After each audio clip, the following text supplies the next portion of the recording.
highlight on local and international newspapers article. We'll be joined later today with our dear guest Yasmine Hany. And now we start with reading with the first article from Al-Ahram Online. And we read, as President Abdel Fattah al-Sisi reiterated on Thursday Egypt's effort and steadfast position on the security of Qatar and all Arab countries, as well as its categorical rejection of any attempts to undermine their sovereignty and stability. President al-Sisi remark came during a meeting with Qatari Prime Minister and Minister of Foreign Affairs Sheikh Mohammed ibn Abdurrahman al-Thani held in New Alamein city, according to the Egyptian presidency. The meeting was attended by the Egyptian Prime Minister Mustafa Madbouli, Minister of Foreign Affairs Badr Abdelati, Minister of Finance Ahmed Kojak, and Director General of Intelligence Service Minister Hassan Rashad. Qatar Minister of Finance Ali ibn Ahmed al-Qawari and Minister of State at the Ministry of Foreign Affairs Mohammed al-Khalifa attended also the meeting. During the meeting, President al-Sisi highlighted the intensive efforts exerted by Egypt to de-escalate the current conflict in the region with its negative repercussions on various economies. The meeting also addressed the ongoing Egyptian-Qatari cooperation to implement the agreement to end the war in the Gaza Strip. In this regard, al-Sisi and Sheikh Mohammed stressed the need for all parties to fulfill their commitment under U.S. President Donald Trump's plan to end the war. This, they noted, shall contribute to consolidating stability swiftly, launching the early recovery and reconstruction process, and facilitating the delivery of humanitarian aid to the Strip. Both sides agreed to continue coordination for the implementation of the Gaza Agreement to end the war in the Strip and to preserve regional peace and stability. We have a phone call right now with our dear guest, Yasmine Hany, head of the World Desk at Al-Akhbar Daily Newspaper. Good morning to you, madam. Good morning. Happy to be with you again. It's my pleasure. So the question says that why, with Egypt and Qatar coordinating efforts on Gaza and regional de-escalation, how important is their cooperation in translating diplomatic understanding into a sustainable ceasefire, humanitarian relief, and reconstruction? Well, let's say first that this meeting actually underscored the strong relations between the strong bilateral relations between both countries and the continuous coordination among Doha and Cairo with regard to the regional issue, but also with the issues of the common concern. Yes, it also reflects the stable and firm position of Egypt with regard to the regional security and the necessity of de-escalation. I would say that the regional security since the Iraq invasion 2003 confirms that wars do not only stand helpless in solving conflicts, but also worsen them. They work on exploding the countries from inside to bring destruction and instability for decades.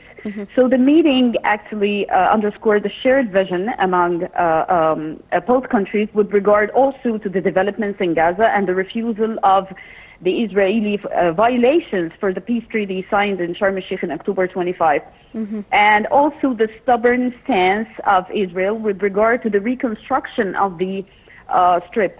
This is understandable with regard to the fact that Israel is undergoing its general elections in October, and the regional security is exposed to the political campaigns and the escalation discourses adopted by the different nominees and candidates, and that's why we are facing currently a very stubborn position in this issue. Okay, I see. So we have another article from Egypt today, and we read, as Egypt and Qatar stress the importance of returning to the Memorandum of Understanding between U.S. and Iran and building on it to resume negotiations toward a final sustainable agreement. Foreign Minister Abdel Ati and Qatari Prime Minister and Foreign Minister Sheikh Mohammed ibn Abdurrahman al-Thani said during a meeting in Alamein on Thursday that the agreement should address the concerns of all parties and contribute to strengthening regional security and stability. Well, the ministers emphasized the need to prioritize political and diplomatic solutions to regional tensions, and the ministers stressed the importance of ensuring the security, safety, freedom of navigation in the Strait of Hormuz in accordance with international law. They called for avoiding measures that could disrupt international shipping and trade and their direct repercussion on energy, security, supply chains, and the global economy. Abdel-Ati also underscored the freedom of navigation, stating that no state, regardless of who it is, can be allowed to disrupt international navigation. And during the meeting, the foreign ministers discussed the bilateral relations and major investments between the two countries, as well as several regional issues, including Palestine, Lebanon, and the Horn of Africa. Regarding to this article that we just read, so the question is, given the strategic importance of the Strait of Hormuz, could be the regional and global economic consequences if freedom of navigation and the flow of energy through the Strait of Hormuz are disrupted? Well, I would say that these statements by both ministers actually underscored the necessity of keeping the shipping lines and the shipping routes away and off the track of any international conflict, because they are not only should be kept away, but because using them is a kind of attack against the rest of the people in the world, because these shipping routes do not only transfer the oil and gas, but they are also transferring food and medicines and stuff like these, like things for living. Yes, of so course. These routes have to be kept away, or else we are getting, or a certain party is getting the rest of the world involved into its very own war. Yes, of course. Yes, I see. And another article from the Times. We read, as Iranian officials have dismissed President Donald Trump's threat to launch what he called the most crushing economic operations against Tehran, as the nearly 6-month war enters a new phase of economic pressure and negotiations between the two countries remain stalled. Trump announced the campaign late on the Wednesday, threatening consequences for countries that continue to provide Iran with access to global trade and financial networks.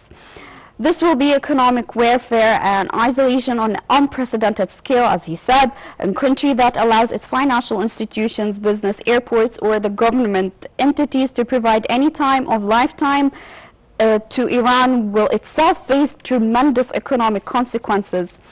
Trump did not specify what specific measure he would impose on the countries that continue to do business with Iran. The president also called on U.S. allies to impose additional restrictions on Tehran in order to cripple them and their ability to project terror worldwide. So, could you tell me what could President Trump's threatened maximum economic pressure campaign mean for Iran's economy, and could such pressure actually bring Tehran back to the negotiating table? Well, let's say that we can never ignore, and the Iranians can never deny the economic repercussions that they are living daily or on a daily basis because of the American siege to the Strait of Hormuz, which prevent their own ships from transferring oil and goods and bringing back money inside. But let me comment on the position of President Trump himself, that he chooses now to shift to the economy and use the weapon of sanctions against Iran, because this weapon can be seen by him that it's more feasible, but also, and most importantly, affordable for the United States. So we can say that, therefore, that this shift is not ultimate or eventual, but it can be occasional, because the position inside the U.S. is crafted and designed according to the military and political calculations. So let's also say that the language used by President Trump used to be described as over-exaggerating.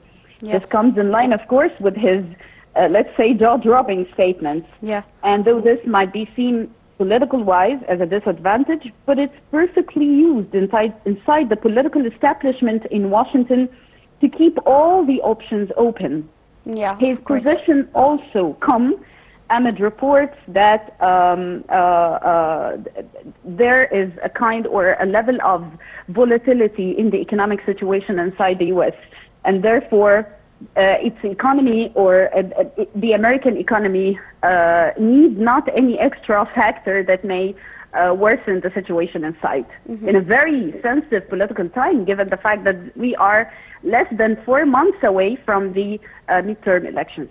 Yes, of course. We're going to go to another article from TRT World. We read, as Egypt and Jordan have condemned Israel's move to advance the E1 settlement project in the occupied West Bank, warning that the plan threatens prospects for establishing an independent Palestinian state.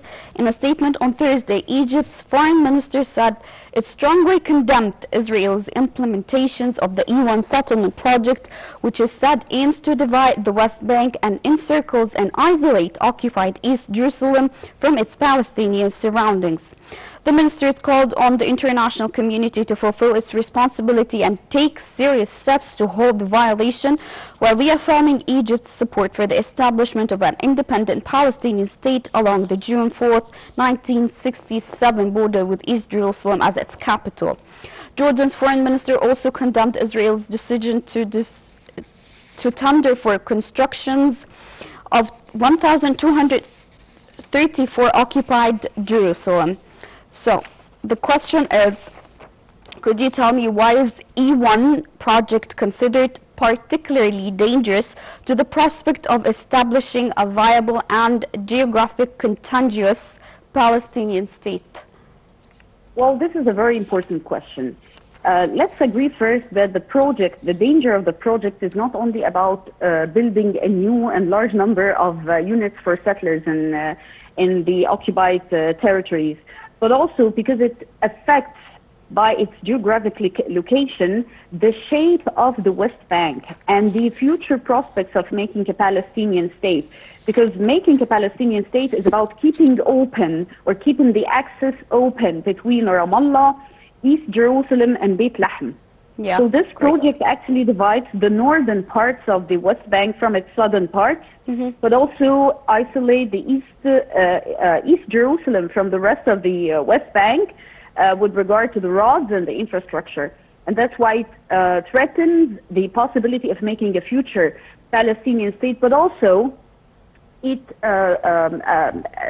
it raises the possibility of the displacement of a large number of Palestinian people, and it creates, which is the most important among the past reasons, it creates a new geography that would be almost impossible to reverse. Yes, of course. Thank you so much for joining us, Yasmine Al-Sayed Hany, head of World Desk at Al-Akhbar Daily Newspaper. We've come to the end of our segment. I'm Alia Diya. Thank you for watching. Stay tuned for more on Live TV International.